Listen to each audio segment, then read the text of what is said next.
All right, are you ready? No. I don't even know what you're saying. Oh, we can't even see us. We gotta go this way. No. Wait. Okay, whatever. Where are you going? I don't know. Where are you going? Scared. Listen, we're fine. Okay. Welcome to the channel. I'm here with Paula. We're at one of our most recent rehabs. We're gonna walk around, show you a little bit about what's going on. So I'll let Paula lead the way since we're here doing a punch list and we have electricians working.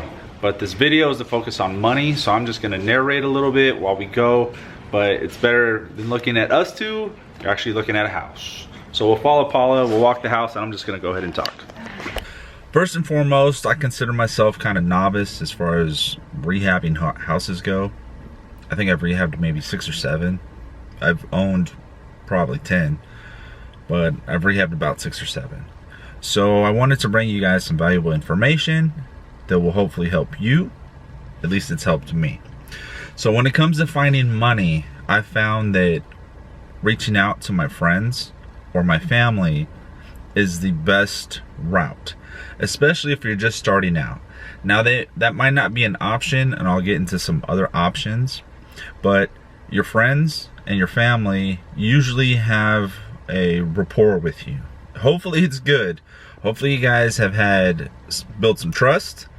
Your family trusts you, your friends trust you. It's easier for you to reach out to them, let them know exactly what you intend to do. So if you're gonna flip a $500,000 house, say this is my intent. These are the numbers, this is how it breaks down. As opposed to borrowing money from a hard lender, I'd like to borrow money from you guys. It'll put some money in your pocket. I'm willing to pay points and interest.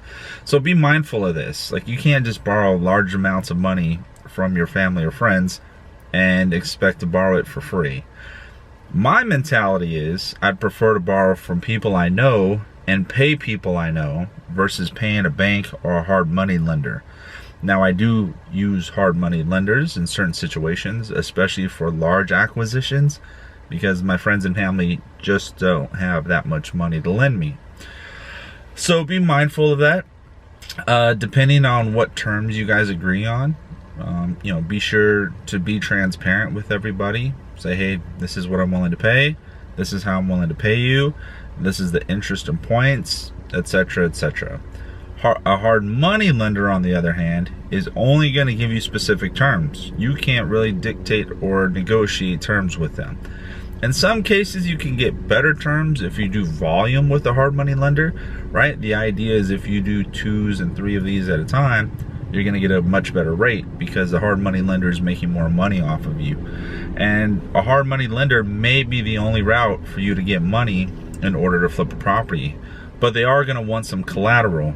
And not necessarily you give them anything, they're going to want some skin in the game, which means they may front 60 to 70% of the purchase price, but you're going to have to make up the difference, and you're going to have to come up with the repair costs.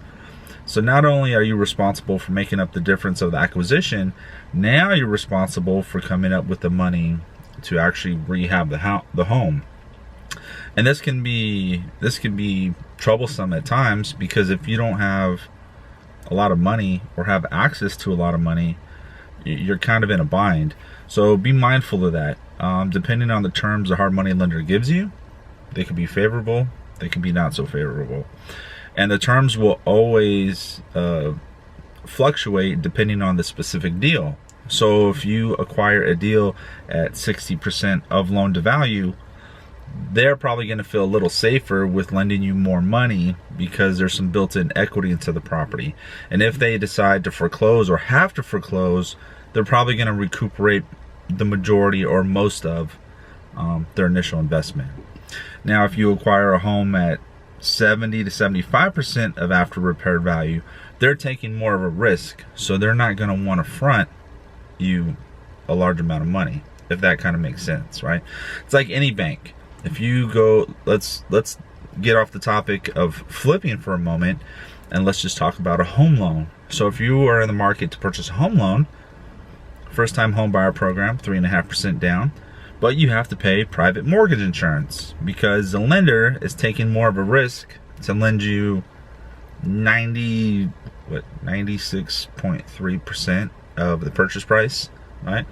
there's a good possibility in the first few months you may say, I can't afford this, I'm out of here, and you've left the lender holding that bag of responsibility, and they need to foreclose on the house and go through the process to try and recoup their money. If you were putting 20% down, which is a typical conventional loan, at least in California, they're more inclined to give you a much better interest rate. And you were thoroughly invested in the home with 20% of your own money, so you're not a flight risk.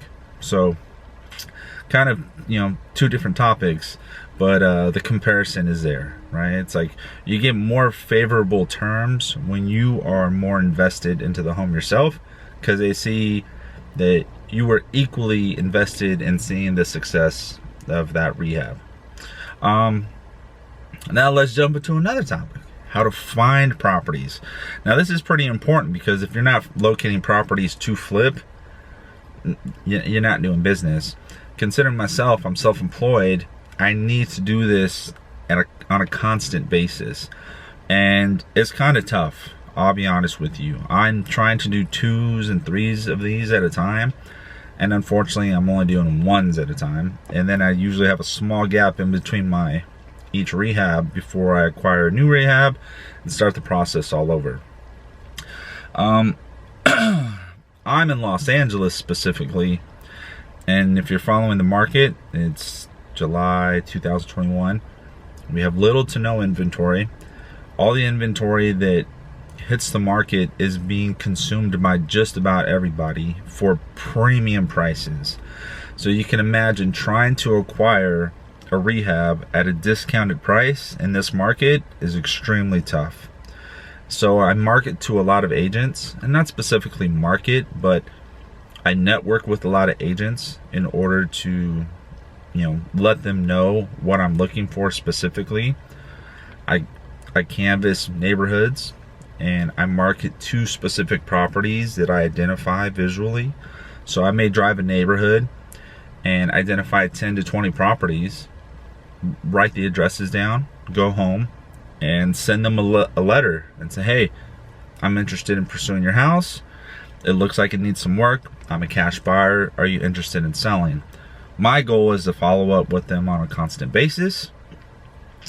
At the moment, I have not had any leads come from that, but I have in the past. So I just started the campaign back up because the market in my area has transitioned into a difficult market to get these properties.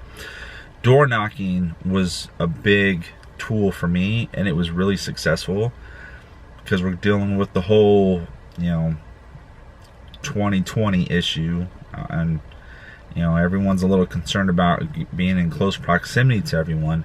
I'm not door knocking at the moment, but that is a huge tool. And as soon as this blows over, I'm going back to door knocking, because that was my most successful method of obtaining listings and leads.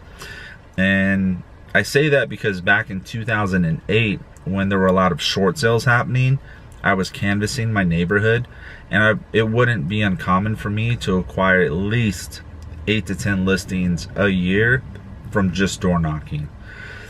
So that was a success, and that's a couple methods for you guys to acquire property. Depending on the area, you may have different methods that work for you. I'm just talking to you as a novice, and if you find something that works for you, run with it. What works for me right now is networking with agents, because agents tend to know exactly what's coming on the market before anybody, especially if they have a pocket listing. So hopefully these were some valuable tips and tricks for you guys. I'm going to be attempting to upload more content, more videos to my YouTube on a constant basis. The next video is going to be me and a colleague at one of my recent flips. So I'm flipping a property in the South Bay area of Los Angeles, which is near LAX.